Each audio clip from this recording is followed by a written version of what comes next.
안녕하세요. 꿈짱TV의 이수경입니다. 아플 때 화내는 아이가 있어요. 왜 그럴까요? 오늘의 주제는요. 어른들의 잘못된 논리가 아이를 망친다라고 정했습니다.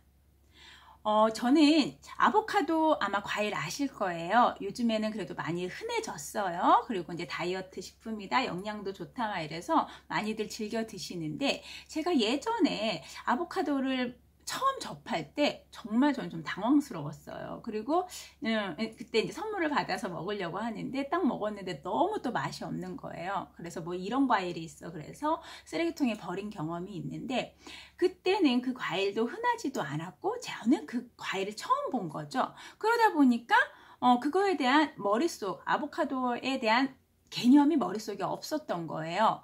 그래서 제대로 먹을 줄을 모르니까 뭐예요? 맛이 없을 때 먹은 거예요. 그런데 나중에 알고 보니 상온에서 한 2, 3일 있어서 먹어야 정말 맛있다라는 걸 알게 된 거죠. 그러면 저는 아보카도에 대한 처음에 개념이 잘못 잡혀 있었던 거예요. 우리 예전에 바나나, 정말 우리 어릴 적에 바나나 귀했잖아요. 그쵸? 그때도 마찬가지예요. 지금은 우리는 바나나는 노란색이어야 할 때 먹어야 맛있다라는 걸 알아요. 근데 처음에 어때요? 푸른빛이 나잖아요. 초록빛이 난단 말이에요. 그때 먹으면 돼요, 안 돼요? 맛없잖아요. 그런데 우리가 어릴 적에는 그거에 대한 이제 잘 흔하지 않은 과일이다 보니까 모르고 그냥 먹어요. 그러면 뭐예요? 정말 맛있는 거를 정말 맛없게 먹었기 때문에 잘못된 개념이 머릿속에 잡힙니다. 이 얘기를 왜 말씀드리냐면요. 개념이라는 거.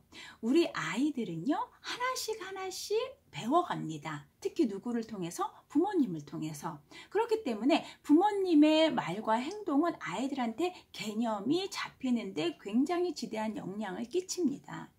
그러면 아플 때 화내는 아이. 이거는 왜일까요? 바로 어른들에게 문제가 있습니다. 아이랑 아빠랑 되게 재밌게 지금 놀고 있는 상황이에요. 그런데 아이들은요, 막 흥분을 하고 놀잖아요. 그러면 신체 조절이 잘 안 되죠. 네.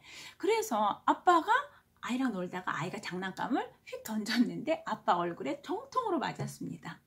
너무 아팠어요, 아빠가. 그러더니 아빠가 화를 내고 그냥 방으로 들어가십니다. 아프잖아 하고서는 그냥 화를 버럭 내십니다.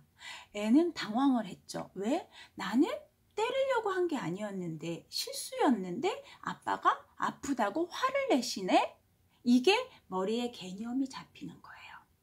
그런데 우리는 또 어떤 경우들이 있어요? 아빠가, 특히 어른들은 어떻게 하죠? 그러니까 어른들이 애가 너무 예쁘다고, 특히 영아기, 유아기 때 너무 예쁘잖아요. 그러니까 막 이렇게 이쁘다고 막 어떻게 괴롭혀요. 막 이렇게 막 간지르고 막 어떻게 하면 막 이쁘다고 꼬집고 막 이럽니다. 근데 아이가 처음에는 좋다가도 이제 나중에는 싫으니까 하지 말라고, 그만하라고 막 이러는데 어른들은 어떻게 해요? 아유, 예뻐서 그래 막 이러면서 애를 막 흔들고 난리를 치십니다. 그러면 아이는 뭐예요? 아, 예쁘고 귀여우면 싫다고 해도 이렇게 계속 괴롭혀도 되는구나. 이게 머릿속에 개념이 잡힙니다. 아주 무서워요. 그러니까 우리는 어떻게 해요? 아플 때는, 아까 처음에 그러한 상황에서 아플 때는 우리 어떻게 반응을 해야 되죠? 아픈 건 또 하나의 감정인 거기 때문에 뭔가 이렇게 짜증스러울 수도 있고, 아니면은 징징 울거나 이래야 되는 거야. 아프니까. 근데 화를 내요. 그거는 잘못된 거거든요. 아프면 화낸다. 이거는 개념이 맞지가 않아요. 그렇죠? 그런데 어른들의 그 행동을 보고 아이는 이게 이제 인식이 됩니다. 확실하게. 아프면 화를 내는구나라는 게.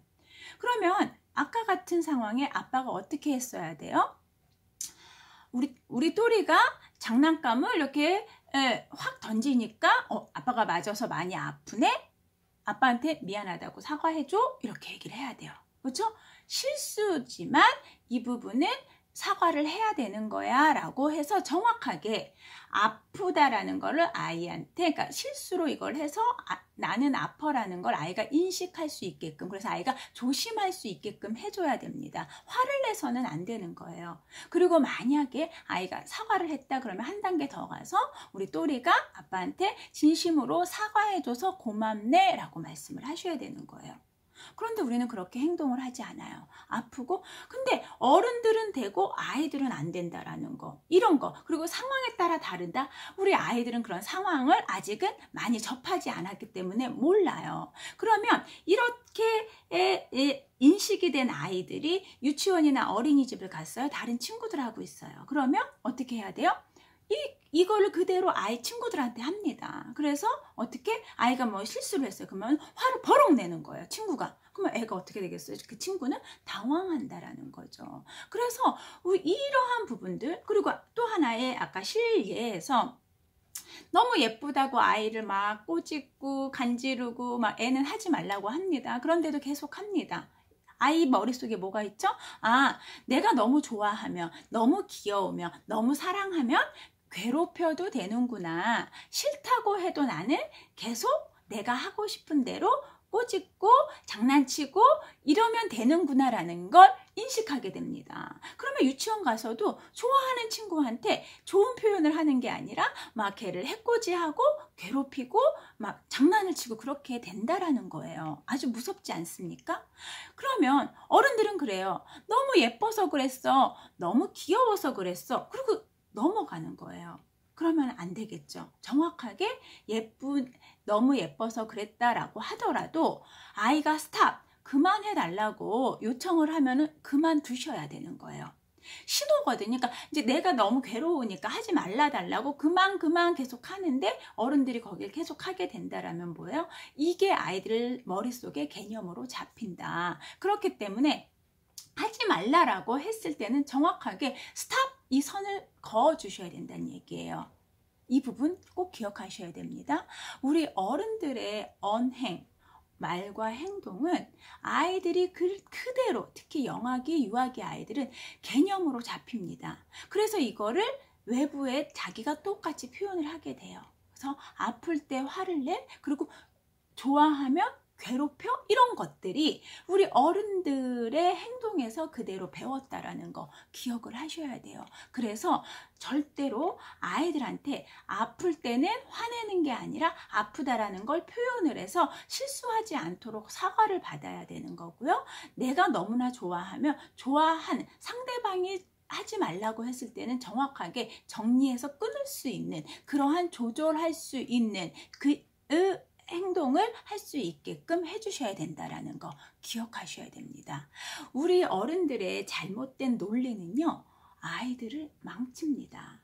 우리가 어릴 적에 처음에 어떻게 경험을 했느냐가 평생 그 행동으로 자리 잡게 돼 있어요. 그리고 그게 다른 사람들과의 관계 속에서 불편함은 틀림없이 있습니다.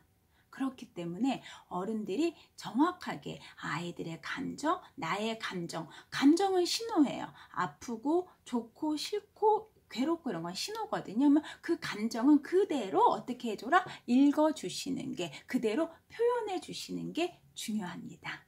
네, 오늘 하루도 우리 아이들과 행복한 하루 만드시고요. 항상 아이들은 다 보고 있다라는 거, 다 그대로 모방한다라는 거 기억하십시오. 그러면 저는 여기서 마무리하겠습니다. 감사합니다.